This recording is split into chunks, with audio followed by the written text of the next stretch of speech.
I wanted to talk to you about a very interesting and important concept called phonological awareness. You may have heard this before, but I wanted to make it really clear about what it is and why it matters. So phonological awareness is a very broad term that we describe for a range of skills that we really need to be effective readers and writers. So it really is being aware of the sound structures of our language. As adults, particularly as literate adults, we kind of have this understanding of where words begin and end. But when we're actually speaking, we don't speak in individual words. We just speak in constant streams. So if you think about when you're listening to a foreign language that you don't know, it just sounds like one constant stream. It's very difficult to understand where one word ends and one begins.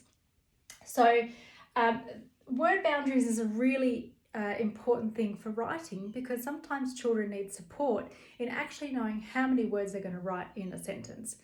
So we'll look at some strategies for that as well, but in another video.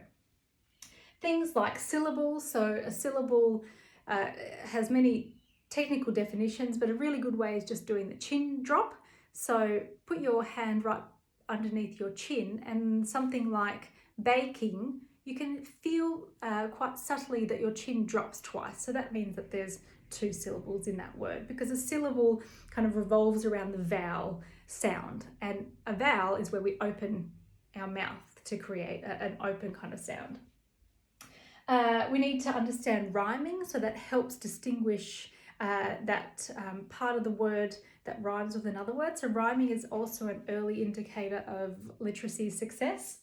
And underneath phonological awareness comes phonemic awareness, which I'll talk about in another video.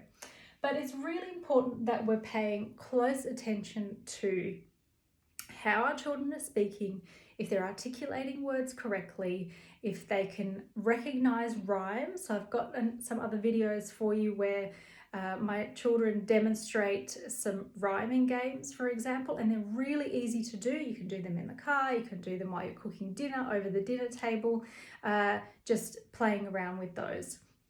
And we'll look at some strategies for helping children with word boundaries as well.